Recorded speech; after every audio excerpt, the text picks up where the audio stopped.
Bueno, bienvenidos, bienvenidas a esta primera clase de ideogramas y hexagramas que hemos dado en llamarle a esta serie de encuentros de estudio para explorar el universo simbólico del libro de los cambios de I Ching desde la interpretación de sus ideogramas. Vamos a estar compartiendo, la idea de este curso es tratar de profundizar en los distintos niveles de interpretación que tienen los hexagramas, basándonos un poco obviamente, en la estructura misma del hexagrama y los trigramas que lo componen, pero sobre todo apoyándonos en la palabra china, los caracteres que representan o están asociados como nombre, que es lo que nos encontramos mayormente cuando estamos explorando distintas versiones del I Ching. Nos encontramos con diferentes nombres para las mismas cosas. Entonces, la idea es que estos ejercicios de exploración nos permitan, en el mejor de los casos, desarrollar esa habilidad de interpretación para que no nos tengamos que limitar a una versión en particular del texto, sino que tengamos nosotros también la capacidad, que vamos a ir entrenando, obviamente, la capacidad de obtener más significado a través del análisis del símbolo, porque en definitiva es un lenguaje simbólico. Entonces, vamos a estar hablando un poco sobre los caracteres chinos. A modo de introducción del I Ching, no se trata esto de un curso básico de I Ching. Por ahí, quizás si algunos de ustedes están empezando hace poco a estudiarlo, obviamente que cualquier pregunta que tengan va a ser bienvenida, pero vamos a centrarnos, como les decía, en el tema del análisis de los caracteres. Vamos a mencionar un poco de la historia también del texto, porque tiene que ver también con un poco la historia de los caracteres y cómo ha sido su evolución. Bien, entonces les voy a compartir brevemente esto. Pueden buscar en cualquier texto de I Ching, suele haber alguna introducción más o menos interesante. Les voy a mostrar algo simplemente como para que tengamos una referencia. Esto no es el más exhaustivo de los resúmenes, pero en Wikipedia, por ejemplo, nos habla de la historia como texto oracular, ¿no? Vamos a leer un poquito, dice. Antes de que se escribieran los primeros comentarios del I Ching, durante la dinastía Zhou, que es cuando se conforma lo que sería el Zhou-I, el cambio de los Zhou, era una práctica frecuente en la corte y en la clase ilustrada consultar el futuro mediante tallos de milenrama, es decir, la práctica oracular. Acá hace referencia a la clase ilustrada y la corte, pero en realidad también se ha descubierto que esta es una práctica más extendida, obviamente, que solamente para la realeza, si bien los métodos utilizados quizás podrían variar. De hecho, vamos a analizar más adelante el carácter de I y el carácter de Ching también, y también el carácter que significa adivinación para obtener más información. Básicamente era una práctica, podríamos pensar, de origen chamánico, quizá, en sus primeros manifestaciones, y después se empezó a popularizar. Yo rescato que Confucio, que fue quien le dio gran valor al I Ching cuando se transforma en uno de los libros clásicos, de los 5 clásicos de Confucio, Confucio lo que quería hacer era restaurar, por así decirlo, la cultura. Confucio nace en la dinastía Zhou tardía, y para su época ya la cultura estaba a su criterio en decadencia. Entonces él, como restaurador, va a buscar a los orígenes de la dinastía Zhou, va a buscar los textos clásicos, entre ellos el libro de los cambios, el clásico de los cambios que pasa a ser, para tratar de traer de vuelta a su esplendor la cultura que estaba en su momento en decadencia. Entonces, no es que el texto sea específicamente confuciano, tampoco se podría decir que es taoísta. Hay una religión o un sistema de creencias popular en China que no se asocia ni al taoísmo, ni al budismo, ni al confucianismo, sino que es propio, nativo, se le llama como la religión o el culto popular de China.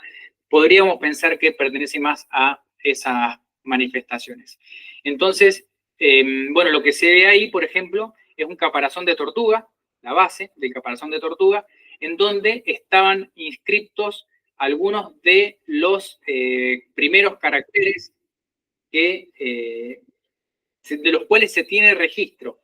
Se sospecha, ya vamos a hablar más en detalle de esto, pero se sospecha que el uso de los caracteres estaba ya ampliamente difundido en la antigüedad, pero obviamente por el tema de los materiales y la conservación, los más antiguos caracteres están en huesos planos, principalmente eran la parte de abajo, el vientre de las tortugas o escápulas de animales grandes también, que ya nos da una idea de la antigüedad que tiene este sistema de creencia. De hecho, se dice que los registros de caracteres más antiguos pertenecen a registros oraculares de la dinastía Shang. Bien, entonces es necesario hablar un poco también de los caracteres cuando estemos hablando de I Ching, porque de acá también van a salir muchos elementos. Obviamente que vamos a familiarizarnos, si se quiere, con la estructura interna, por ejemplo. Vamos a conocer los trigramas y las correspondencias, por ahí, si no las han estudiado todavía, bueno, quizá podamos repasar un poco de esto, lo vamos a mencionar, de esto siempre hay más información que se puede obtener. Si tienen dudas o preguntas sobre los métodos de consulta también, cualquier pregunta es válida, pero siempre vamos a estar centrándonos en la obtención en indagar acerca del significado del símbolo. Y bueno, sobre los hexagramas, la idea es ver en esta primera serie de encuentros, en estos primeros 4 encuentros, los 8 hexagramas principales que se construyen duplicando los trigramas que fundamentan, que son los bloques de construcción del I Ching, y después, si el grupo acompaña, vamos a seguir profundizando entonces en el resto de los hexagramas. Siempre hay, y también quizá otros aspectos que vayan surgiendo, pero la idea es que estamos trabajando entonces con un texto, podríamos decir, originado sobre una base de una práctica oracular, en la cual se va generando un texto como una suerte de compendio de símbolos y sus interpretaciones que se utilizaba para hacer una lectura de lo que se obtenía en esa práctica oracular. Esa práctica oracular estaba muy difundida en la cultura china antigua, tanto en los altos escalafones, podríamos decir así, en la corte también, se dice que consultaban, incluso según el grado, el rango que tenía en la corte era el tamaño de las varillas con las que podían entrar a consultar, y obviamente que estas prácticas fueron evolucionando. Lo de los caracteres inscriptos en caparazón de tortuga no es algo que se sigue utilizando hoy en día, pero sí es un registro histórico que nos da un poco la antigüedad. De hecho, al respecto del caparazón de tortuga, se cree que la forma en la que se obtenían las lecturas de las líneas antes del método de las varillas era generar como unas pequeñas incisiones, como unas perforaciones en el caparazón de la tortuga. Eso se arrojaba al fuego y el fuego hacía que se dilatara. Entonces ahí es cuando se quebraban y se formaban estas fisuras a partir de esas incisiones, y se obtenían las líneas enteras o líneas partidas que después se interpretaban como líneas yin o líneas yang. Eso es como un dato anecdótico de uno de los usos antiguos también de estas prácticas oraculares casi más chamánicas. Después evolucionó a el método de las varillas de Mildenrama. Hay que entender también que la cultura china, cada cosa tiene su nivel de significado, es decir, la planta en sí no es cualquier planta, cada planta tiene sus atributos especiales, y posteriormente también se inventó y se popularizó el método de las monedas, que después, si quieren, hablamos un poco acerca de los métodos de consulta. Pero importante como para tener una idea, vamos a empezar a hablar entonces primero de los caracteres chinos. Daniel, si querés puedo ir compartiendo yo la pantalla acá. Bueno, gracias, Pablo. Ahí te paso la palabra y vos cuando quieras me decís que pasemos a la siguiente diapositiva. Bueno, gracias.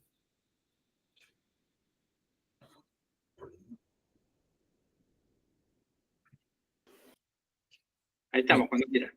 Bien, ahí se ve. Como les decía Pablo, la idea es recorrer distintos hexagramas Okua a partir de su denominación o nominación en chino y indagar un poquito el carácter, qué ideas, qué conceptos, qué sutilezas también nos puede aportar esto. Para hacer una introducción tenemos que pensar muy por arriba, esto no es un curso de chino, ni de chino antiguo tampoco, ni de escritura china, pero para que tengamos una idea con el tipo de carácter que nos podemos o sinograma que nos vamos a encontrar, hay 5 grandes tipos, podríamos pensar en 6 incluso, pero 5 grandes tipos de caracteres en la escritura china. El primer tipo son lo que conocemos como pictogramas, que es un mito pensar que la escritura china es pictográfica, es el gran mito asociado a la escritura china.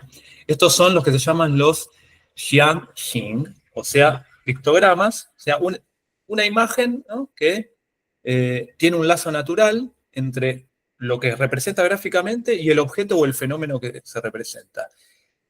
Fíjense el ejemplo que está allí. Run, por ejemplo, persona. ¿Ven? Es como una personita. No sé si se ve el puntero de mi mouse, pero fíjense, allí lo tienen. Es una personita. Ahí está. Ahí, run, persona, ser humano podría ser también. Fíjense otro. Mu. Perdón, mu. Es un árbol. ¿Ven? Las raíces, el tronco, el follaje. Y ¿le puedes dar un clic, Pablo? Fíjense este. A ver si alguien lo saca. Cuey, cuey. ¿Esto es un pictograma de qué? ¿Qué les parece? ¿Cuál es la relación entre la representación gráfica y el objeto? ¿Es un pictograma de qué? El carácter cuey. ¿Qué estaría representando? ¿Qué ven ahí? Pista, ¿eh? Es un animal. ¿Cuál les parece que puede ser? Ese Quake, no, no es de fantasma, ¿no? No, está relacionado con lo que dijo Pablo hace un ratito. A ver. Un animal, él habló de un animal hace un ratito, con un método de consulta bien arcaico. Chancho.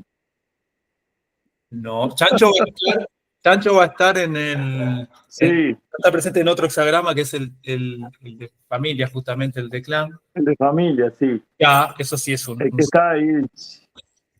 A ver, ¿le puedes dar otro clic, Pablo? Miren, este es el antiguo. Esto es en escritura antigua, ¿no? Carácter oracular. ¿Qué les parece? A ver, ¿se nota ahí un poquito más? ¿Qué animalito puede ser? Tiene las patitas, la colita, La algo aquí. tortuga. Eso, claro. Entonces, fíjense que esto es un pictograma, Quay. Lo que pasa es que la forma que estamos viendo es mucho más estilizada, más evolucionada. Sí, es la moderna, claro. Exacto. Entonces, son pictogramas. Primer tipo, los Xianxin, pero son muy pocos en la lengua china. Son más o menos el 4% de la totalidad de los caracteres chinos, nada más son pictogramas. Por eso les decía que es un mito pensar que la escritura china es pictográfica. Bueno, el segundo tipo, que es el que sigue, si quieren vayan haciendo preguntas, no hay ningún problema. ¿Le podrías dar un clic, Pablo? Ah, fíjense esta imagen.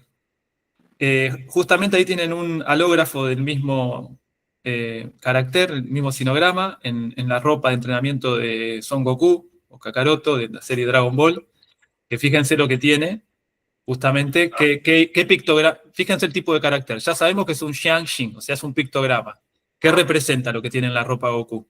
Es un halógrafo, ¿no? Es como una variante que vimos, pero ¿cuál? Justamente. Parece la tortuga, ¿no? Claro, porque él pertenece a una escuela que es el del maestro Tortuga, ¿no? Entonces, claro, tal cual. Bien. No miro dibujito, le aviso. No, bueno, esto es cultura popular, manga, dibujo, cultura popular, Dragon Sí, Ball. sí, sí. Indaguen porque, bueno, justamente, si bien es japonesa la serie, el carácter es chino, ¿sí? Bien, vamos con el segundo tipo, son los Xinjiang, o sea, estos son un poco más complejos, que son de los que más hay en la lengua china, que son los compuestos fonéticos, los llamados compuestos fonéticos. ¿Por qué? El carácter tiene casi siempre dos partes. Una parte representa el significado, la parte semántica, y la otra es la parte fonética, le da la pronunciación.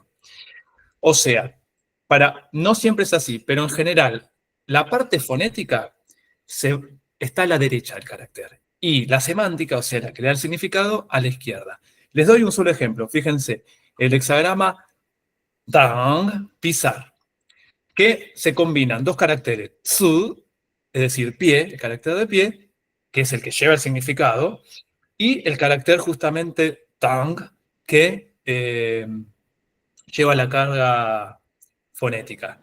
más o menos el 80%, alrededor, en realidad, estudios recientes del 82% de los caracteres chinos son del tipo 2, es decir, son compuestos fonéticos. Una parte semántica que le da significado, una parte que le da la pronunciación. ¿Sí? ¿Podemos dar un clic, Pablo? Para que veamos bien. Entonces, este es el ejemplo, fíjense, ejemplo tipo 2, compuesto fonético. A la izquierda, ¿se le podría dar un clic, Pablo? Pues perdón, ahí está. Tienen el carácter tzu, es decir, pie, a la derecha el otro, tan, pero justamente, ¿cuál va a prevalecer si es un compuesto fonético? Este carácter, ¿cómo se va a pronunciar? ¿Tzu o dan? ¿Cómo se va a pronunciar? Sután. Claro, damos un clic, Pablo. O sea, se va a pronunciar ahí porque justamente es un compuesto fonético. Lo que importa es la fonética, pero el significado se lo está dando el otro. Por eso, damos un clic, ¿se puede? Tzu es el que aporta el significado, o sea, la parte semántica, y el otro la parte fonética, ¿sí? En este caso significa toda la combinación, pisar, pero justamente esto se lo da tzu, que significa pie. Bien, un tercer tipo que vamos a tener, se le puede dar un clic, Pablo, gracias, son estos los huiyi, es decir, los compuestos semánticos. Ojo con estos porque no son compuestos fonéticos. No hay una parte que le da la semántica y la otra la fonética. Acá lo que sucede cuando se componen es que se combinan dos o más caracteres distintos, diferentes, pero en esa combinación los dos tienen su significado, se le da un significado nuevo a la totalidad. Por eso es un significado, se dice, composicional. O sea, la combinación es más que la parte. Y en general es mucho más abstracto ese significado que el que tiene cada carácter por separado. Un ejemplo muy gráfico, el que tenemos ahí, fíjense, xiu, xiu, o sea, descansar. Surge de combinar el que vimos, ¿se acuerdan? Mu, Sí, que era un el pictograma. de árbol Claro, con y con un hombre recto o una persona parada. eso, el de run. O sea, se están combinando dos pictogramas, pero en esa combinación cada uno tiene su significado. Entonces tenemos árbol, una persona apoyada sobre un árbol significa descanso, que esa persona está descansando. ¿Sí? Más o menos el 13%, alrededor del 13% de los caracteres chinos son compuestos semánticos. Si le damos un clic, vemos más gráficamente la idea. Fíjense, ahí tienen el carácter. Tenemos mu, como habíamos visto, árbol, y a la izquierda tenemos el otro, run, que es como, lo llama, ahí está como radical, ¿no? Por eso está como un poco modificado, y es lo que representa, ¿no? Ahí tienen una chica apoyada en un árbol. ¿Cuál es la idea que da? No es una chica apoyada en un árbol, como dijimos, es más que la suma de las partes, significa descansar. De hecho, si damos un clic, fíjense, arriba es como que se nota un poco más, en la imagen tenemos árbol, la persona apoyada, run. Significado, otra cosa, descansar. Y el cuarto tipo, fíjense estos, ¿no? Ch, sh, ch, sh. Estos son los ideogramas, que en general ustedes pueden llegar a ver en la bibliografía sobre escritura china, se habla de ideogramas chinos. Es un error porque es un tipo de carácter. De El hecho, carácter, ¿no? claro, es un tipo. No son ideogramas así como no son pictogramas. Y fíjense que además es un 1% de estos de los ideogramas. Muy pocos son los ideogramas en la escritura china. Como saben, entonces, de los que más abundan son los compuestos fonéticos. Miren algún ejemplo. Son ideas abstractas en general, ¿no? Ideas icónicas, ¿no? Como muy, muy representativas de algo que está indicado, como muy deíctico, señalado. Miren, por ejemplo, Shang, Shang. Fíjense el carácter. Un palito abajo, un trazo arriba, indica arriba. Fíjense el antónimo, Xia. Es lo mismo pero invertido, significa abajo. Fíjense este que le da incluso el nombre al país, ¿no? Kong, Kong, Kong, que significa medio, centro. Ustedes saben que el nombre de China en chino es Chongguo, o sea, eso, Chongguo, reino del medio, país del medio. Fíjense uno, bueno, un numeral, y 1. Es una rayita, nada más. Y bueno, saben, 3, por ejemplo, san, son 3 rayitas, etc. Entonces, ideogramas son muy pocos, como ven, son bastante abstractos, pero bastante intuitivos también para sacar el significado. Y el último tipo de carácter que tenemos son los chia-xie. Chia-xie, es decir, los préstamos. Estos quizás son un poco más raros de explicar, porque se usan para crear caracteres que suenan igual o similar. O sea, es una cuestión de homofonía, suenan iguales, pero significan distinto. En realidad, por ejemplo, fíjense el carácter que tenemos arriba, la AE, trigo, significa. ¿Alguien se da cuenta? La AE, ¿qué carácter tiene adentro? Significa trigo. ¿Y qué carácter tiene adentro, además? Árbol. El de árbol, claro, con todo ese campo semántico de la vegetación, tal cual. Entonces, fíjense, tenemos la AE. Con el tiempo, este carácter va reemplazando el significado.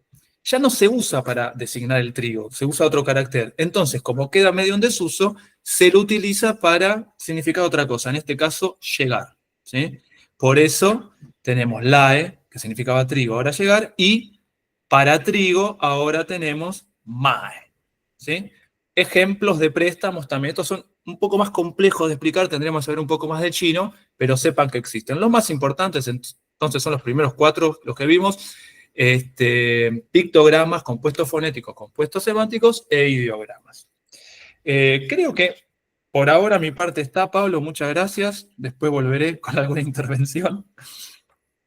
Si alguien tiene una pregunta también, no sé si ahora o al final, cuando quieran. Bueno, gracias, Daniel. Después volvemos sobre esta presentación. Yo lo había preparado algo similar. Mi pronunciación de chino no es tan buena, obviamente. Pero tómenlo entonces a modo de repaso, si quieren, y de paso ahí ya enganchamos con otros temas también, que van a ser importantes. Yo voy a agregar algunas cosas más a esto que dijo Daniel. En primer lugar, bueno, les quería compartir unas diapositivas.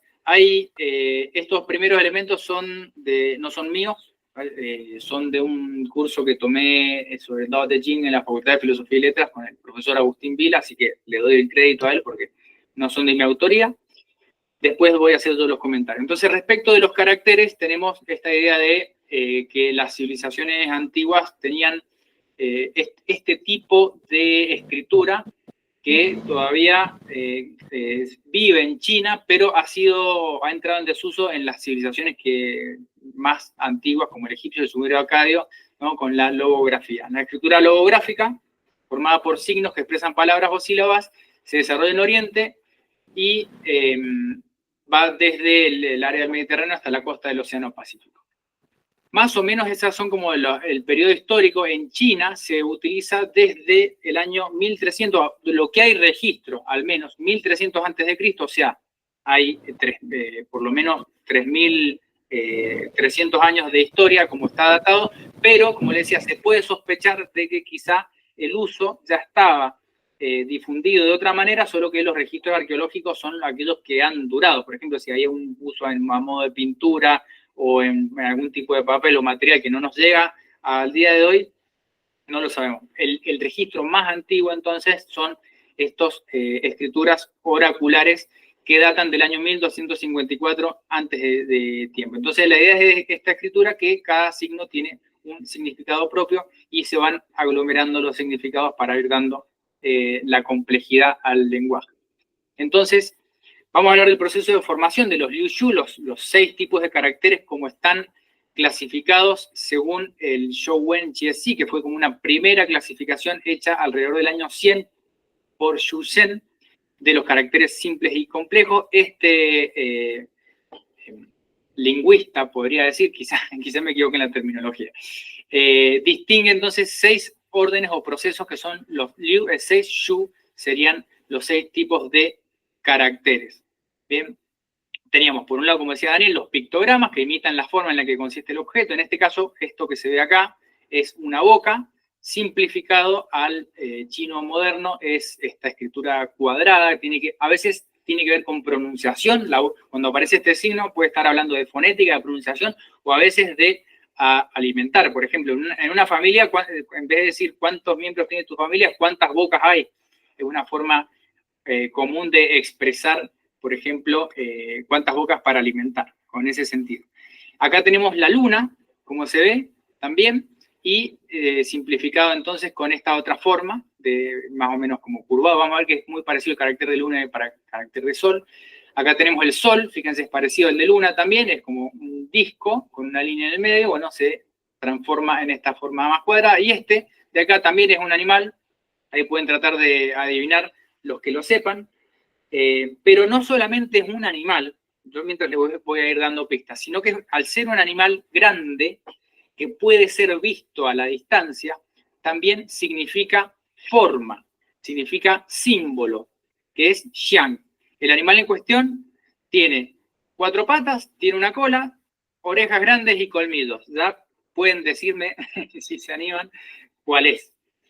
Bien, es entonces el símbolo del elefante, que el carácter de elefante, xiang, pasa entonces a representar no solamente el animal en sí, sino la idea de algo que se puede ver desde lejos y que entonces tiene este significado adicional. Entonces vamos a ver que las cosas tienen significados que se van sumando al mismo carácter, se le van añadiendo significados con el uso. También, bueno, tenemos árbol, tenemos este de acá que es lluvia, por ejemplo, acá está la escritura antigua y la más moderna, o sea, del cielo, esa línea transversal, desciende y baja las gotas que están simbolizadas por esos trazos pequeños. Luego tenemos los ideogramas, que, como decía Daniel, son algo más abstracto, arriba, abajo, raíz, por ejemplo, para el ideograma de raíz es el árbol más una línea que se agrega un trazo, que significa, como decir, del árbol, la parte de abajo, ¿bien? O conceptos más abstractos como sabores o cambio, también. Tenemos los compuestos semánticos también, que son cuando vamos sumando distintos caracteres que van dando nuevos significados. Por ejemplo, 10 bocas, es decir, algo que ha pasado por 10 personas, se ha transmitido a través de 10 personas, significa algo antiguo, por ejemplo. O el carácter para guerra también es una lanza más un pie también. O, por ejemplo, la idea del campo más un arado, que en realidad significa también, la imagen es como de un arado, pero también significa fuerza. Li, cuando se suman, forman hombre, nan, también. Es decir, el hombre es el que trabaja en el campo, por así decirlo, como vamos interpretando entonces distintas combinaciones de significado.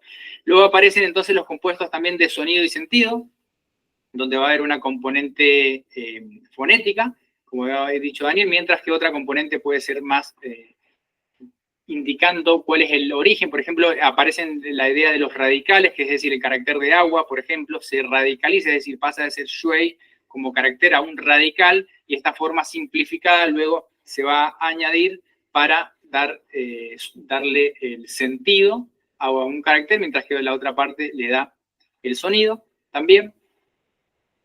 Y los caracteres formados por interpretación sucesiva también es esto, es como esta idea de el cambio, un poco parecido a lo que pasa hoy en día con las lenguas que están vivas, en definitiva, van cambiando su sentido a lo largo del paso del tiempo, van teniendo distintos usos, muchas veces por analogía, por sinonimia, por homofonía también, van cambiando entonces sus sentidos y se van reemplazando unos a otros, como que algunos van entrando en desuso y van apareciendo otros que a veces los reemplazan. También aparece muchas veces la idea de temas de copiado, de cómo la persona que estaba transcribiendo quizá un texto o escuchando algo anotaba quizá la parte fonética, porque a lo mejor no tenía en su momento el carácter disponible. Hay muchos textos que tienen esta idea de préstamo, donde se toma un carácter más sencillo para representar uno que es más complejo, a fin de agilizar el proceso de escritura, y con el tiempo termina transformándose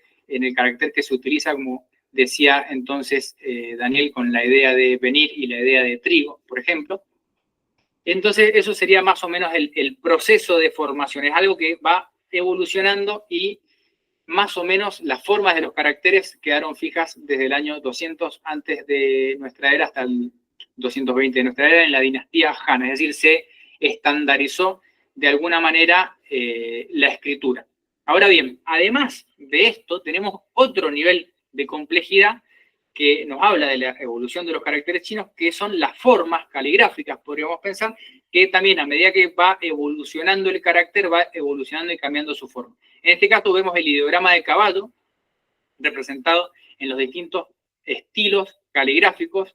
Tenemos el estilo Chia-Gu Wen. Wen hace referencia a carácter también. Chia-Gu es hueso. Esos son los caracteres inscritos en hueso. Acá estaba el caballo casi entero, con una cabeza y las patas. Luego los Qin Wen, los Qin es metal, también eran los caracteres escritos en bronce. La importancia histórica que tienen los Qin Wen sobre todo es porque muchas veces para escribir, por ejemplo, edictos imperiales o cosas que querían que perduraran en el tiempo, la forma más perdurable que había en su momento era escribirlos como caracteres tallados en bronce. Esto es parecido a como, tiene que ver con otra cultura, pero la idea es cercana, como cuando se proclama el budismo como religión oficial en China bajo el reinado de Ashoka, manda a inscribir en columnas de hierro las nuevas proclamas, el emperador en la India, bueno, en China era parecido, se mandaban a fundir los calderos que llevaban las inscripciones de la dinastía que empezaba a gobernar, fundir en bronce. Luego aparecen el Ta Xuan y Xiao Xuan, que tiene que ver con la escritura más de sellos, los glípticos grabados en piedra, y también esto va evolucionando de distintas maneras, ya vamos a hablar de cada uno de ellos, hasta llegar, por ejemplo, a esta forma de cursiva, ¿no? Que es para facilitar el trazo y el copiado, una escritura más rápida. Vamos a hablar un poco más de estos últimos en breve. Entonces, respecto del oracular, como les decía, son los más antiguos. La colección más completa que existe en la actualidad engloba a más de 4.500, de los que cerca de 2.000 han sido descifrados. Es decir, que más de la mitad de estos caracteres todavía no tienen un significado claro. Bien, entonces el proceso de descifrar los caracteres es algo que hoy en día sigue sucediendo. Se tallaban en caparazones de tortuga o huesos planos, utilizados con fines adivinatorios, principalmente desde el siglo XIV hasta el siglo XII antes de nuestra era, sería la dinastía Shang, la dinastía Xia.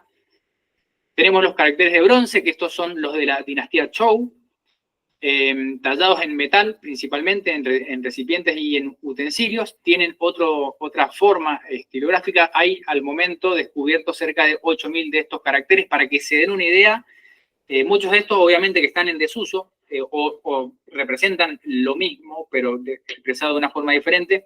Pero se dice que con unos 5.000 caracteres aproximadamente de chino que uno conozca, uno puede tener como un nivel de casi universitario, sin especialidad, como terminar en una escuela secundaria manejando 5.000 caracteres. Bueno, hay 8.000 de estos que están en bronce para que vean la diversidad que hay también a nivel de los caracteres que estamos hablando. Los glípticos grabados en piedra, también ya cerca de este proceso más de estandarización, según la época en la cual se dan. En general, el Xiao Xuan tiene que ver a partir de la dinastía de la China unificada, el primer emperador, que manda también una de sus avances culturales es la unificación de la escritura, para facilitar la comunicación, porque antes de este estado antes de este gran imperio chino, habían, bueno, diversos estados, diversas etnias, cada uno tenía su propia forma de representación de los caracteres, por eso la gran diversidad de caracteres, y esto después se va unificando y empieza a simplificarse a medida que empieza a unificarse también el pueblo, la cultura china. Entonces, con esa reforma de la escritura se simplifican los caracteres empleados. Hasta entonces se eliminan los de otros estados conquistados y también se unifican los trazos radicales que estaban como utilizándose de forma arbitraria, como que se empieza a ordenar un poco la escritura. Este es el estilo también que aparece mucho en el grabado de los sellos para promulgar, bueno, los edictos imperiales, los decretos también. Todo esto era como el estilo caligráfico de la corte. Bien. Luego está el clerical. El estilo clerical, piensen esto, bueno, más allá de distintas religiones que pueden haber o usos, según está la religión taoísta, la religión budista, también la religión popular china, han tenido distintos momentos de relevancia a lo largo de la historia, pero tiene que ver también con, les diría que el uso de los caracteres chinos en el ámbito de los sacerdotes, por lo menos yo, de lo que hablo desde lo que conozco de budismo y taoísmo, también tenía una suerte de acto, podríamos pensarlo, psicomágico, si se quiere, había una impronta energética que se plasmaba atrás del carácter. De hecho, el carácter, esto se representa como una mano agarrando un pincel, de alguna manera el trazo en el pincel, cada trazo tenía un significado y se imprimía en un símbolo, por ejemplo, en una intención, algo que tenía que ver también con, por ejemplo, los rituales podríamos pensar de nacimiento, de casamiento, de entierros, etcétera, todo tenía que ir acompañado también por los servicios de los sacerdotes que estaban prestando, y los talismanes formaban parte de esos servicios. Entonces el estilo clerical tiene mucho, tiene toda esa impronta energética, por así decirlo, que al día de hoy se sigue vigente. Cuando vemos en las celebraciones, por ejemplo, del Año Nuevo Chino, se cuelgan símbolos, que los símbolos traen buena fortuna, por ejemplo. Bueno, esto tiene que ver con el valor que se le da cultural de el impacto energético o que puede llegar a tener un símbolo usado apropiadamente, podríamos pensar. Bien. Después viene la escritura normativa también, sería como la forma común de comunicarse. Hoy en día es la que más se utiliza, o sea, empiezan a tener esta forma más cuadrada, ya de los caracteres más delimitados también en el espacio.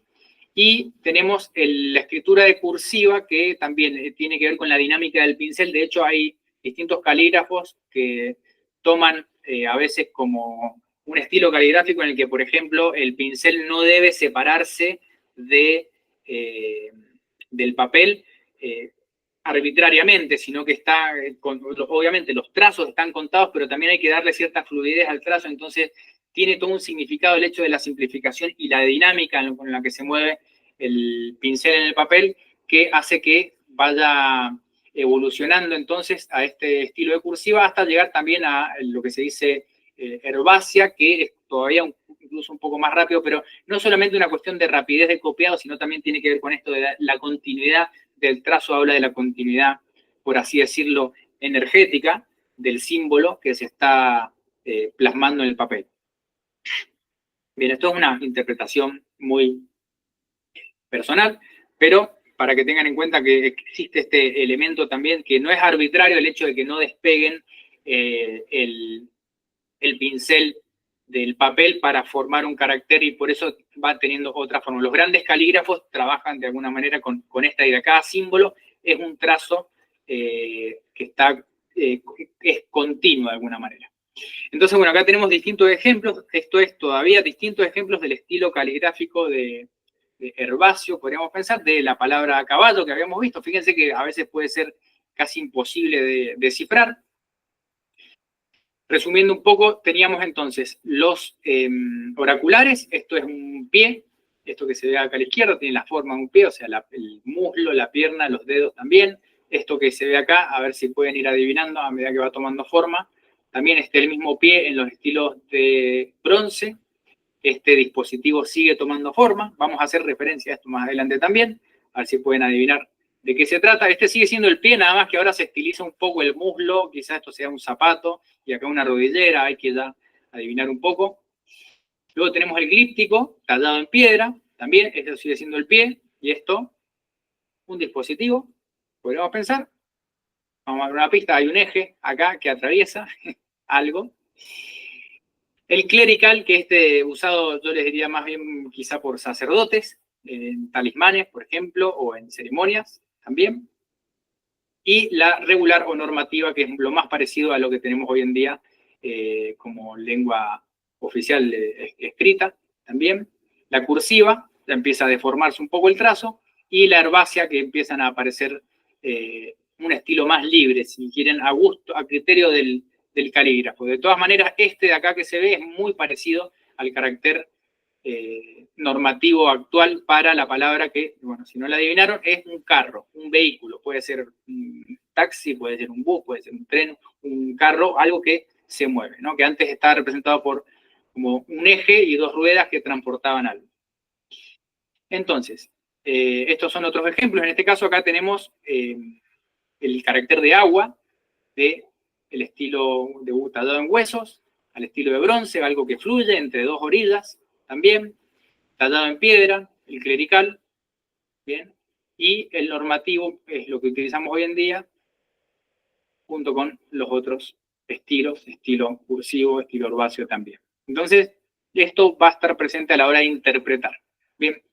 Bueno, se añade también el tema de la fonetización, que esto mencionaba Daniel, que a veces el sonido termina prevaleciendo sobre el símbolo original y toma al carácter original. Esto en los textos que se hallan a veces en las copias de sitios arqueológicos, siempre hay todo un problema de interpretación si es el carácter al que se está refiriendo o si es el sonido que se está utilizando para referirse a un carácter más complejo y que no se copió el original, sino que se usó una sustitución, por así decirlo. Bien, por ejemplo, bueno, acá hay un tema de interpretación. Por ejemplo, Yow, el sinograma, Yow es tener o haber. Dice, compuesto de mano y carne, hay una copia de un texto antiguo, siempre aparece solo como la mano. De todas maneras, acá hay una interpretación que yo hago personalmente. Por ejemplo, este signo, si recuerdan, también se parece mucho al de la luna. Y este signo es el de carne. Entonces, supuestamente, tener también carne significa algo que está oculto o debajo de la carne, como cuando se hace referencia a los órganos internos. Entonces, supuestamente, esto que es una mano, agarrando la carne, es como tener o poseer algo. O podríamos asociarlo con la mano y la luna, como referencia a la cosecha. Por ejemplo, Da Yow, gran cosecha, o la gran posesión, es uno de los hexagramas del I Ching. Podríamos pensar en el momento de la cosecha asociado con la luna. Eso ya es un nivel de interpretación que nosotros podríamos agregar, porque para mí personalmente esto es más luna que carne, pero bueno, para la etimología oficial lo asocian más con carne, tiene que ver con la evolución de los caracteres. Igualmente van habiendo sustituciones. Bien, entonces, bueno, esto es lo mismo que ya dijimos recién, tenemos a modo de síntesis, y los caracteres van a ir evolucionando, aglomerándose. Por ejemplo, persona y árbol, los ejemplos que dio Daniel, puede ser un prisionero, donde esa persona está rodeada por 4 paredes, o 2 árboles, en este caso, van formando un carácter que pasa a ser un bosque. Sí. ¿Hay una pregunta ahí? No, decía Montemín, sí. Ah, sí. Y también van apareciendo los distintos radicales, van a ir agregando distintos significados entonces a las mismas palabras. Bien, bueno. Eso respecto de los caracteres. No sé, Daniel, si querés agregar algo más o tenés alguna pregunta. ¿Alguien tiene una pregunta por ahí? ¿Querés que retomemos entonces con la presentación tuya? Dale. Bien. Bueno. Hagan preguntas si tienen, Pueden hacer preguntas. Si no las quieren hacer ahora, pueden dejarlas después en el grupo de WhatsApp o en el video también. Bueno, Daniel, ahí te dejo la palabra. Muchas gracias, Pablo. Bueno, como vieron, hicimos una introducción sobre los tipos de caracteres, su evolución a lo largo de como bien mostró Pablo, los distintos estilos. Eso es todo un tema, cuando se estudia escritura china, porque depende de la época y el estilo, a veces son muy distintos los caracteres.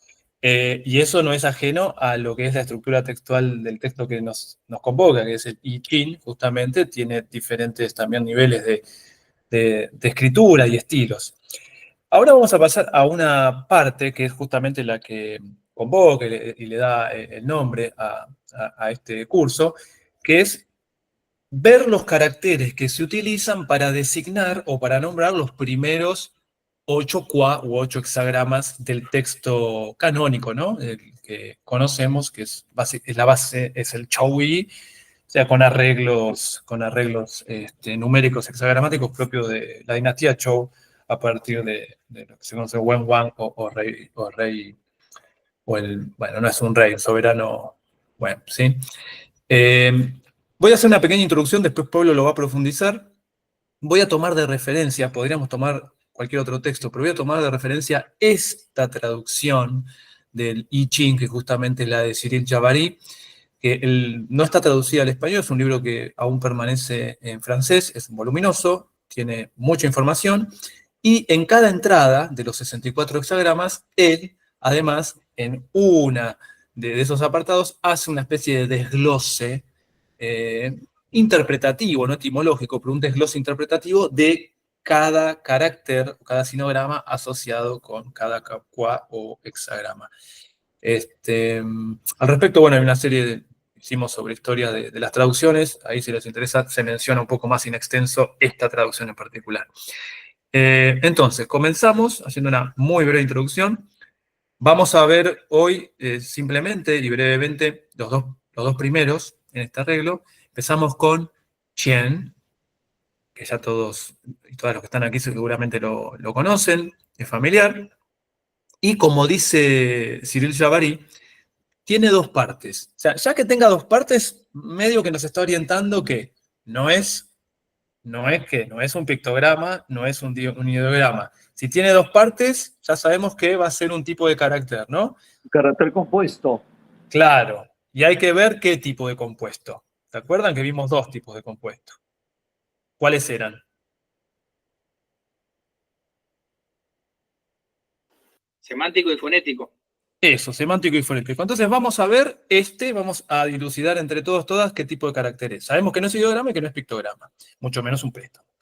Entonces, en la parte inferior, dice Javary, y a la derecha, ¿se le podría dar un clic, Pablo? Que ahí justo hay un cuadrito. Ven, en la parte inferior y a la derecha, dice que hay una especie, en francés dice crochet, es decir, como un gancho, ¿no? Como un anzuelo delgado que representa un...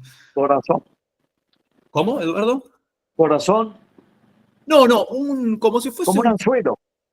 Claro, la forma es como un anzuelo, pero lo que representa es como un germen, una semilla que está germinando, que presiona para salir de la tierra.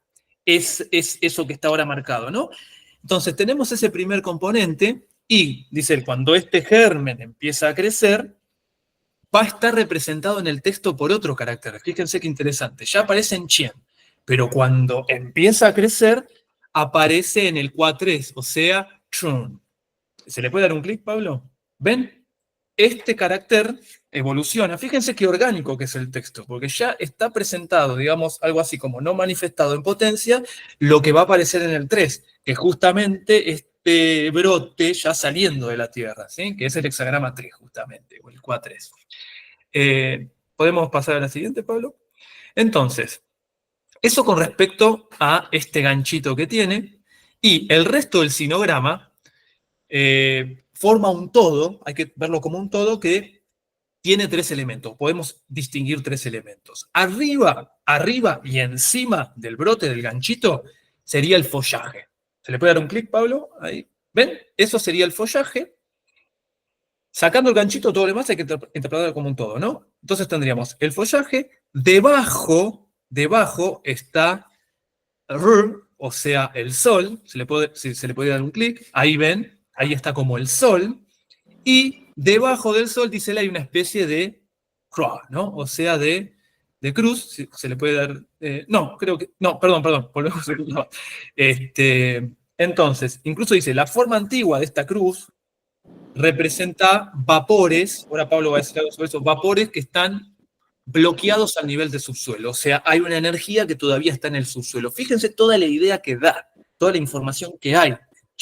Entonces, para resumir, dice Javary, el significado global conjunto de todo el carácter da una idea del sol que al penetrar el follaje o incluso la tierra, pone en movimiento las energías latentes o aún no manifiestas o no manifestadas.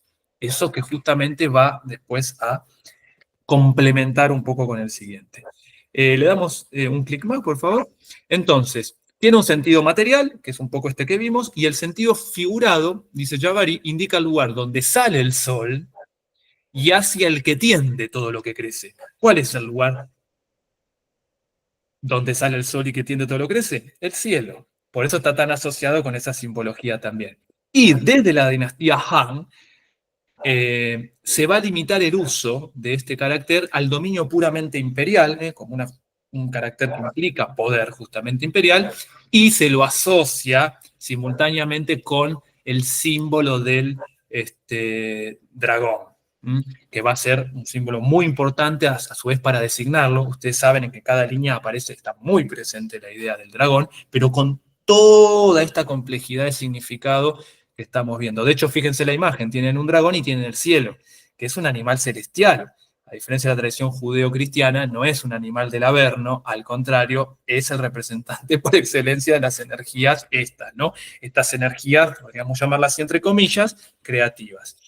Y dice él que aparte del I Ching, apenas se utiliza este carácter, excepto en algunas designaciones rituales, pero siempre en un binomio, siempre en relación con esta idea de cielo-tierra. O sea, cuando se utiliza este carácter Chien, siempre en esta práctica ritual, muy asociado con la tierra, y justamente que es lo que va a formar el nombre de los primeros dos Hua de I Ching, con una significación próxima a universo. O sea, cuando aparece Chien y aparece Kun, va a dar la idea, entre comillas también, porque es muy occidental, de universo, de totalidad. De hecho, hago una pequeña aclaración, si se le puede dar un clic, Pablo, y para pasar a Kun, hago una pequeña recomendación bibliográfica, si quieren, se puede descargar el libro, que es de René Guénon, que es gran esoterista y metafísico francés, que publica un libro, ya al final de su vida, Le Grande Triade, o sea, la Gran Tríada, donde hace todo un análisis ontológico y metafísico de esta composición, digamos, energética trinitaria en la cultura china.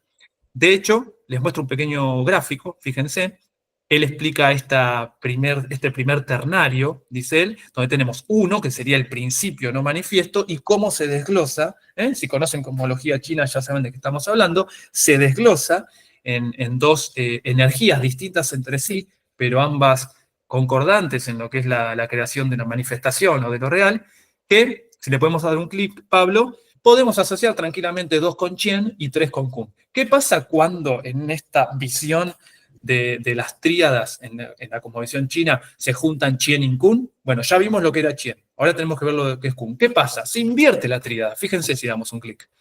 O sea, a partir de Chien y Kun se forma la otra terceridad que va a ser el mundo de lo manifiesto, es decir, a partir del hexagrama 3, ustedes saben que el texto habla del mundo manifiesto, llegamos al 63, el libro no termina, sino que en el 64 comienza un nuevo ciclo. Bueno, una sugerencia. Y para decir algo cortito de Kun, si damos un clic, Pablo, por favor, que es el que sigue, ¿no? El hexagrama 2, también se compone de 2 elementos contiguos. Ya vimos que Chien, por el significado, era un compuesto semántico, ¿no? Ya vimos que era un compuesto semántico. Fíjense Kun.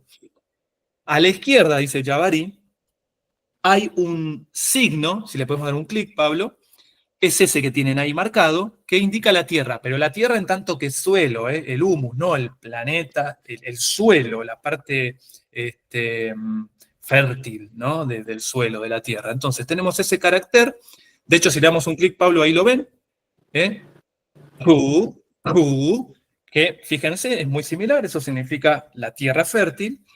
Entonces tenemos a la izquierda este signo, la forma antigua es una especie de, dice él, altar megalítico, ¿no? Como un monolito que pretende rendir homenaje al poder fertilizante justamente de la tierra.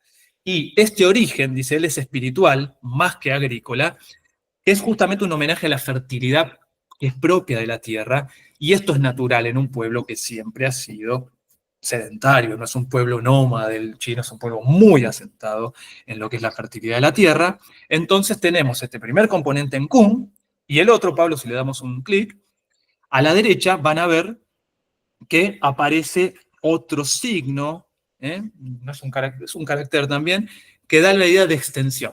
Ahí lo ven, si le podemos dar un clic, ahí lo tienen, es el otro, que en sus formas antiguas, dice Jabari, son 2 manos, representa 2 manos tirando de una cuerda pero en dirección opuesta. Y esto da la idea de la acción conjunta de 2 fuerzas dialécticas que están como en equilibrio tratando de equilibrarse. Por eso, dice él, Kun, el significado hablar de Kun, es la infinita salud, la infinita potencia germinativa de la Tierra. Otra vez estamos frente a ¿qué? ¿A un compuesto semántico o a un compuesto fonético? Semántico. Semántico. O sea, Chien y Kun son 2 compuestos semánticos, ¿no? Huey y. Bueno, eso con respecto a lo que yo les quería decir. Ya saben, cuando juntamos estos dos y volvemos a Guénon, tenemos todo el mundo de la manifestación a partir de esto, ¿sí?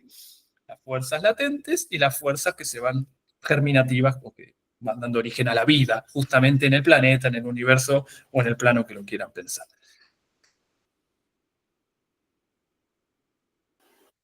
Bueno, gracias, Daniel. Ahora vamos a ver otra interpretación, que va a ser similar, pero también va un poco diferente. Así que sepan que pueden no estar de acuerdo con ninguno de los dos y quizá ustedes también hacen su propia interpretación. De hecho, para mí lo ideal, el objetivo quizá de estos encuentros de estudio en forma de taller también sea que cada uno de ustedes aprendan a tener quizá una interpretación o manejar, ¿por qué no?, las múltiples interpretaciones. Entonces, bueno, tenemos el carácter de Chien, como habíamos dicho. Este es la escritura en bronce a la derecha, que es la que usa Alfred Huang, el texto que vamos a estar tomando referencia. Esta es la escritura, digamos, de los Hanzi también, los caracteres, y acá está el hexagrama en sí, que son las 6 líneas enteras que simplemente representan 6 líneas yang. De hecho, Chien también podría ser perfectamente solo 3 de estas, o sea, tenemos 3 yang abajo o 3 yang arriba. Cualquiera de estos 2 trigramas se llama Chien y la suma de los dos se sigue llamando Chien.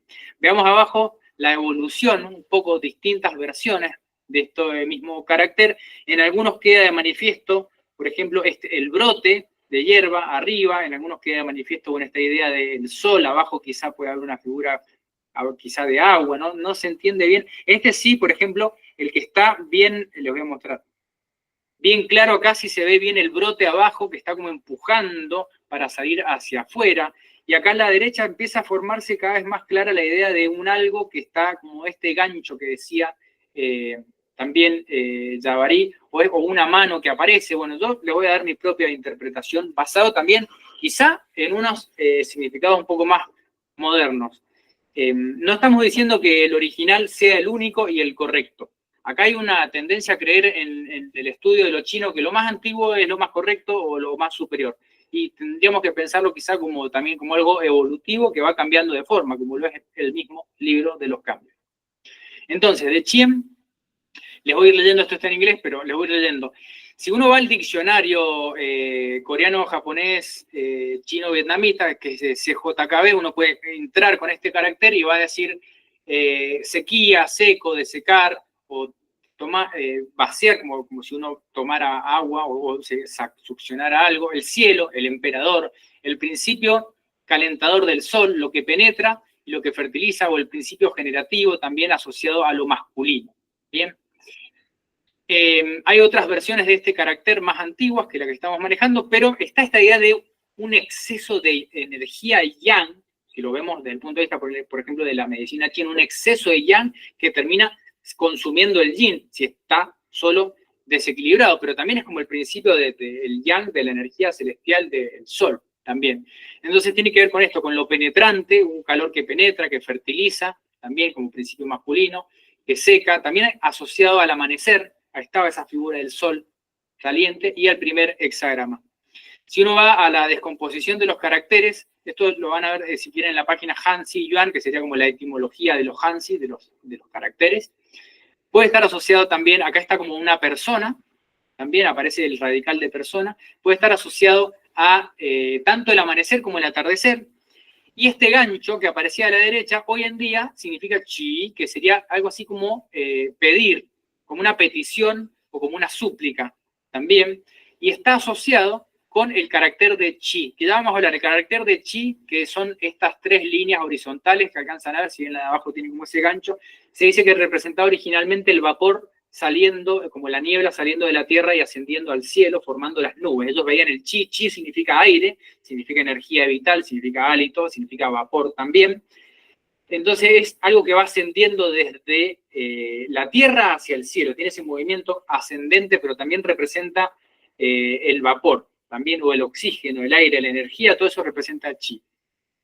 Dentro del carácter entonces de pedir está, bueno, otros componentes que tienen significados por sí solos, pero acá no nos son tan interesantes, y vamos a ver, en una de las versiones antiguas del carácter Chien aparece otra forma de esta curva que también dice una persona arrodillada, ¿bien? o algo secreto, misterioso, oculto, pequeño, diminuto también. Pero me quedo con la idea de la persona arrodillada, la persona que está pidiendo algo. ¿Quién puede ser que esté pidiendo algo? ¿Quién puede ser que se esté arrodillando? ¿Y ante quién? ¿Y de qué manera? Bueno, eso tiene que ver, vamos a ver, tiene que ver un poco con la idea del libro de los cambios. Bien, las otras caracteres ya los vamos a analizar más en detalle. Entonces, como les decía, la parte izquierda se puede descomponer de muchas maneras distintas. Ya estuvo Daniel mencionando la interpretación de Javarí, yo voy a hacer como otra interpretación también. Por ejemplo, esto en la tipografía actual podría interpretarse como, si bien en los caracteres antiguos hacía referencia como a la hierba o algún brote, también puede hacer referencia a algo que está completo y perfecto, y también con la idea del sol naciente, Sao, que significa la mañana también, o algo temprano también. Entonces está también acá en Sao la idea del sol que se está elevando de alguna manera. El sol representa también la continuidad, el tiempo, representa el día también. Para decir qué día se utiliza el carácter del sol también. Y en otra versión más antigua aparecen desglosados diferentes, pero es más o menos la misma idea. Entonces hay una energía asociada con el astrosol, el movimiento ascendente. Hay algo acá que está pidiendo, que está arrodillado, y esta parte de arriba vamos a ver que tiene que ver también con el carácter de hierba. Vamos a ver que se puede interpretar de forma diferente también. Entonces, esto, que es el carácter de hierba, se puede radicalizar de distintas maneras. Esto que se ve acá arriba, a la derecha, estos dos trazos, aparece también como una forma antigua, también Sao, lo vemos en la palabra té, por ejemplo, o en algunas otras palabras que hacen referencia a las hierbas, se puede radicalizar de esta manera y va a aparecer, por ejemplo, en el carácter de adivinación, haciendo referencia a la hierba de, por ejemplo, la Milenram. Bien, entonces hay una hierba, hay una persona arrodillada pidiendo algo al sol. Esa es una interpretación que yo puedo hacer de esta decomposición de significado. ¿Qué dice Alfred Juan? Entonces, analizando el carácter de bronce de la dinastía Zhou, dice: el carácter chino Qian es una imagen de un sol naciente que irradia su luz y energía, Qi sería, y nutre al mundo entero. El antiguo ideograma chino de Qian, que se muestra aquí, representa un sol en el lado izquierdo de la imagen. Esta sería la parte del sol. Sobre el sol hay un brote de hierba con dos hojas diminutas que brotan a izquierda y derecha. Debajo del sol, la raíz de la planta que penetra profundamente en el suelo. O sea, el sol tanto nutriendo, penetrando en la tierra y generando este brote. Del lado derecho, el chi se dispersa desde el sol y se extiende bajo el cielo. De hecho, el carácter chi podría simplificarse mucho con solamente cómo hagamos los trazos de esta parte derecha. En chino, Qian, el iniciar, como traduce Alfred Juan, lo que inicia, no traduce el cielo, sino el inicio, porque también es el inicio representando el inicio de la vida, el inicio del día, el inicio como este sol naciente que da vida. Posee el mismo sonido que la palabra salud, denota salud y vitalidad. En el proceso de creación del mundo, Qian asumió un papel activo como iniciador, brindando la energía yang más pura, la acción más saludable y la fuerza más poderosa para recibir a Kun, el responder. Es decir, habla de iniciar y responder, como lo activo y lo pasivo. Esa es la interpretación de Alfred Juan. Esto es un comentario, una nota al pie. Yo lo vi en un programa radial de stream donde se invitaba a esta señora, que una persona china viviendo en Argentina, a que les dijera el significado de su tatuaje a las personas que mandaban una foto de su tatuaje y se los interpretaba. Entonces, fue un programa entretenido hasta que yo me topé con esto y me indigné, internamente me indigné porque dije, esto no puede quedar así. Lo que la señora Gao le dijo como, bueno, nativa china, conoce la lengua china, obviamente mejor que yo, debo hablar chino a la perfección.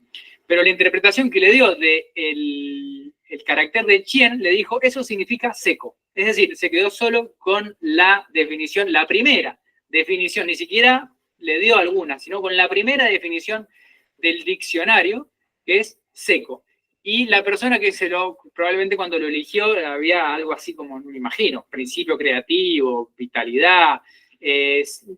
Uno le da una interpretación y esta persona se queda con una interpretación que para nada es correcta.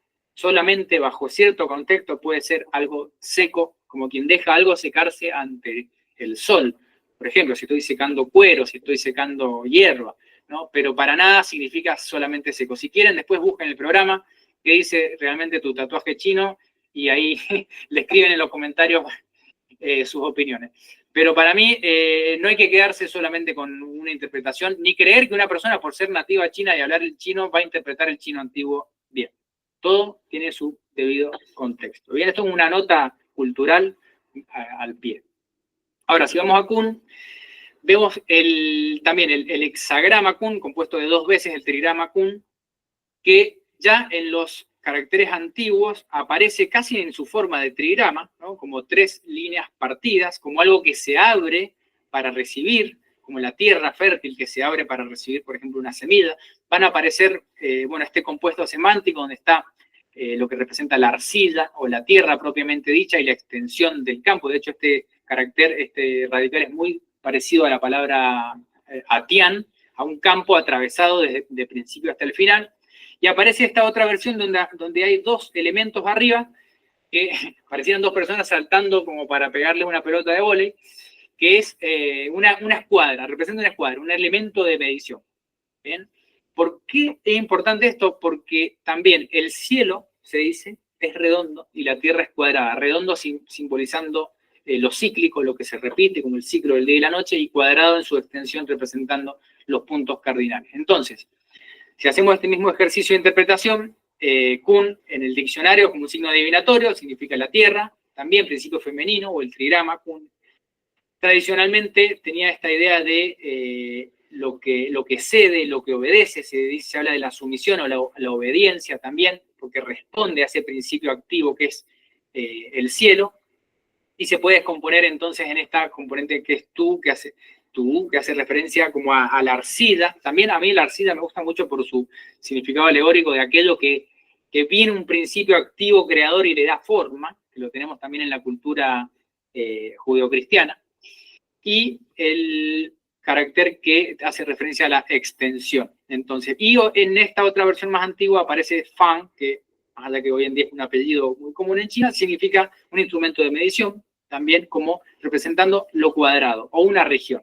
Bien, entonces tenemos estas 2 posibilidades, uno más antiguo que el otro, pero en sí, si ustedes ven este carácter, yo lo que interpreto o lo asocio mucho también a un campo, que es un cuadrado dividido a su vez en 4 secciones, como los campos de cultivo que se dividían en secciones, por ejemplo, un campo de arroz o un campo para cultivar, para arar, por ejemplo, y también se dice que viene del carácter del sol atravesado por una extensión, como teniendo esta idea de el sol moviéndose o el movimiento del sol a lo largo o a través de la tierra. Y fan, como les decía, esta idea de lo cuadrado. Con esto, Juan, ¿qué es lo que nos dice? Entonces, aquí se representa el antiguo ideograma chino Kun. El carácter chino Tu, que está a la izquierda, se encuentra en el lado izquierdo y un poderoso trazo vertical se coloca del lado derecho. Este es el trazo vertical. El trazo vertical atraviesa el medio de un campo, lleva el sentido de extensión, como desde acá hasta allá, como de horizonte a horizonte. En el I Ching, Kun representa la cualidad de la tierra, la sumisión. Cuando estos 2 significados se juntan, el ideograma representa la extensión de la sumisión, o sea, la arcilla que toma la forma que se le da extendido en todas partes, como esta idea de el atributo de la tierra que a todos nos recibe en su actitud sumisa, que también se asocia con lo femenino, con lo maternal. Y también, como decía Daniel, Qian y Kun juntos, los 2, Qian Kun significa cielo y tierra, significa el universo o el cosmos, haciendo referencia como en todas partes. Por ejemplo, en el Qigong, cuando se hace referencia a Qian y Kun, es como en todas partes. Significa tanto en el cielo como en la tierra, que esa frase también la tenemos nosotros en la tradición judeocristiana, como la idea de la extensión del cosmos. Ahora, para agregar algunas cosas más, aparte de esto que estaba mostrando, quería indagar un poco sobre lo que significa I Ching, ya que estamos hablando sobre los ideogramas.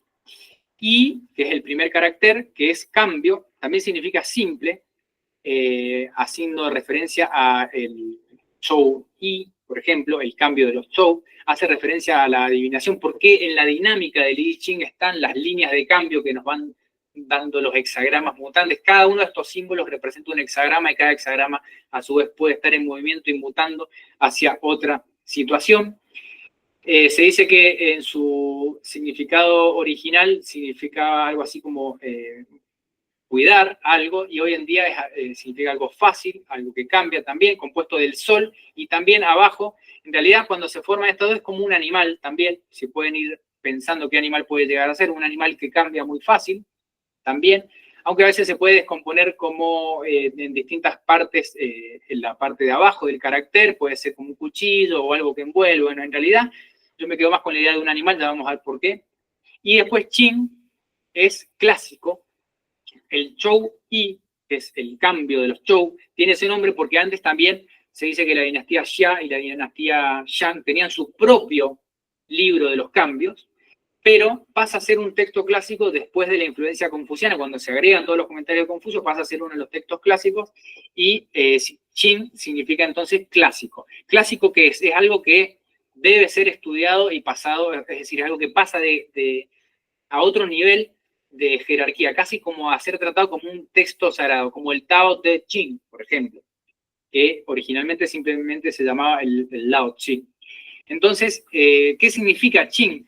Este carácter se utiliza mucho en medicina china, por ejemplo, para hacer referencia a los canales que circulan por el cuerpo. ¿Qué tendrá que ver? Uno piensa, bueno, por un lado tenemos el radical que se ve acá en la izquierda de este compuesto semántico, que es como la seda que está acá, se radicaliza y toma esta forma. La seda es un tejido que además es muy resistente y es muy valioso. Y toda la cultura de la seda, la cultura del pueblo chino lo sustenta.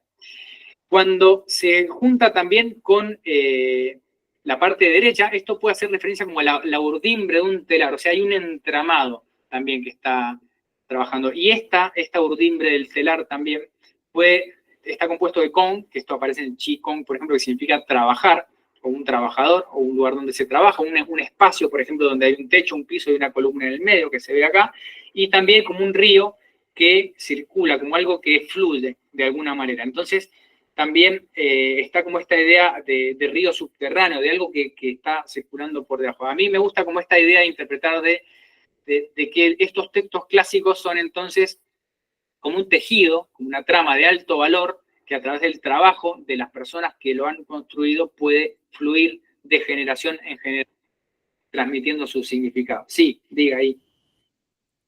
Sí, y agrego una cosita más. Fíjense el carácter de I. Fíjense el carácter I. Ese de ahí. Es un Jianxin. O sea, ese también es un pictograma. ¿Qué podría representar? Es un animal muy relacionado con el cambio. Acá se los muestro con un poquito. Perdón, Pablo. Está bien, acá está I, arriba, todos estos son I. Y abajo está Qin. A mí me gusta mucho esta de acá. Ahí se nota. La segunda de arriba a la derecha. Es un Jianxin, o sea, es un tipo 1, es un pictograma. ¿De qué? ¿Qué animal puede ser muy relacionado con el cambio?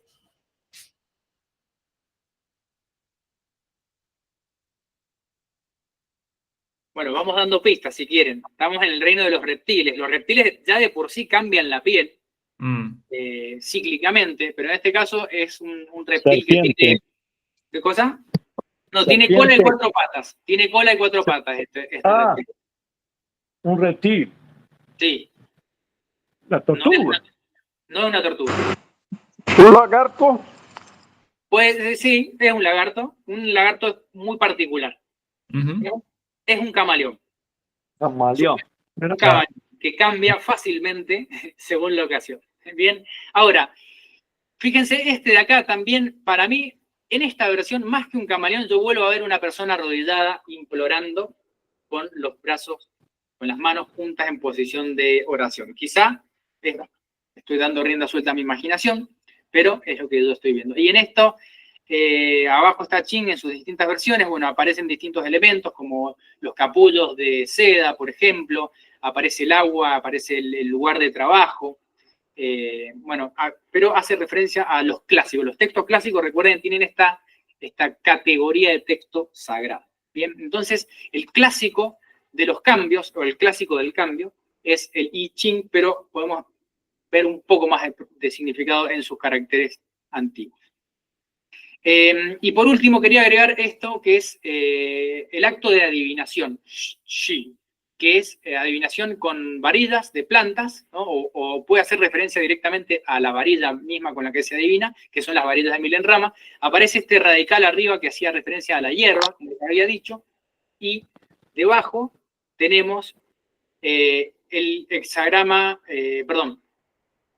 el sinograma de chamán, que puede ser chamán, mago, brujo, hechicero, distintas interpretaciones, algo relacionado con el mundo de lo mágico, con el mundo de lo místico, con el mundo de lo oculto, ¿por qué no? También con el mundo de la adivinación. De hecho, el Wu el chamán, tenía un rol muy importante en la antigüedad, en las primeras tribus, se dice, no solamente era como el guardián del conocimiento, después se especializó en el Wu Ji, que era el médico curandero, pero en principio el chamán guardaba un montón de funciones, ya sea hacedor de lluvia, médico, comunicación con la divinidad, poder dar presagios, etc. Y después se dice que se fueron especializando, bueno, en la astrología, por ejemplo, en el feng shui, en la medicina, todo eso vienen originalmente de la misma figura que era el chamán. Después se va especializando y hoy en día, bueno, cada una está en una carrera diferente que se puede estudiar hoy de la cultura china. Que se forma de dos personas que se están reuniendo bajo un techo. El techo es el gong, es un palo arriba, un palo al medio, un techo y un piso, puede ser como una tienda, la tienda o la cueva donde el chamán recibía a dos personas juntas, una siguiendo a la otra, que están realizando entonces este acto con varillas. Acá se ven, por ejemplo, se agregan las manos en esta versión antigua, manos trabajando para manipular las varillas. Entonces podríamos pensar en el consultante y el adivino manipulando, generando el acto de adivinación. Bien, entonces, a modo de síntesis, volviendo un poco al origen, yo lo que veo cuando vemos el ideograma de Qian, esto es una interpretación libre, un dibujo que dice, es una persona arrodillada, sosteniendo, pueden ser tanto varillas como incienso. Si fuera incienso es porque también en la cultura china, cuando se rinde, por ejemplo, respeto a los ancestros o a la divinidad, también se presenta incienso, podría ser, y ese incienso, el vapor de ese incienso, el chi, lleva ese mensaje al plano de lo espiritual, a lo inmaterial, o bien moviendo y manipulando las varillas en un acto de adivinación, quizá para pedirle al sol buenas cosechas. Por ejemplo, a esto que se ve a la derecha es el templo del cielo, que ahí sí aparece la palabra cielo. El templo del cielo estaba dentro de, o mejor dicho, a las afueras de la ciudad prohibida, donde vivía el emperador en la China dinástica. Él tenía que realizar, el emperador, que era el que conectaba el cielo con la tierra, es decir, armonizaba el plano de lo celestial, lo terrenal con lo humano. Uno de sus roles era pedirle al cielo, pedirle a la divinidad por buenas cosechas. Entonces tenía que ir a hacer su ritual al templo del cielo, presentar ofrendas para que el sol, también representando la energía de la naturaleza, la energía del cosmos, trajera la bendición para las cosechas también. Entonces quizá era el emperador arrodillándose para pedir al cielo por buenas cosechas. Y mientras que el hexagrama de la tierra, bueno, ahí no pude sintetizarlo tanto, pero sí esta idea de la arcilla, ¿no? Y el sol recorriendo en su extensión el campo, también como aquello que podemos labrar por su docilidad, que puede tomar la forma que nosotros le demos y además nos puede dar alimento. Bien, eso es como un ejercicio libre. Ahora, yo los voy a invitar a los que ya sean usuarios del I Ching, si quieren adelantar un poco de trabajo, a que hagan su propia representación artística, si quieren, de algún hexagrama. Puede ser un hexagrama que les guste, puede ser preferiblemente de alguno de los 8 primarios que vamos a estar viendo, como consigna para que empiecen a jugar un poco. Después pueden ir, si quieren, a estudiar la etimología de los caracteres o los significados actuales en los diccionarios y ir descomponiendo la significación de cada una de sus partes. Bien, pero esto es un poco lo que les quería presentar. No hemos hablado, ni vamos a hablar de mucho más que puede haber dentro del texto, del ideograma, del hexagrama Qian. Por ejemplo, está todo el simbolismo del dragón que mencionó Daniel. Cada una de sus líneas, eso es algo posterior que viene, que se agrega más tarde en la dinastía Zhou. El simbolismo del dragón aparece asociado con el cielo, pero fíjense que cielo no aparece de forma explícita en Qian, sin embargo, es el significado más común que se le da. Así que bueno, yo espero haberles traído junto con Daniel nuevos niveles de interpretación a estos dos hexagramas. Se dice que el cielo y la tierra, o Qian y Kun, son la puerta de entrada al I Ching, con sus principios Yang y Yin, masculino y femenino, y la idea es que podamos seguir aprendiendo juntos y haciendo ejercicio de interpretación sin pensar que hay una forma correcta y única de interpretar. Bueno, si queda alguna pregunta o comentario, dejo ahí abierto. Sí. Hola Pablo, yo llegué un poquito tarde, pero lo voy a ver diferido. O Bien. no sé.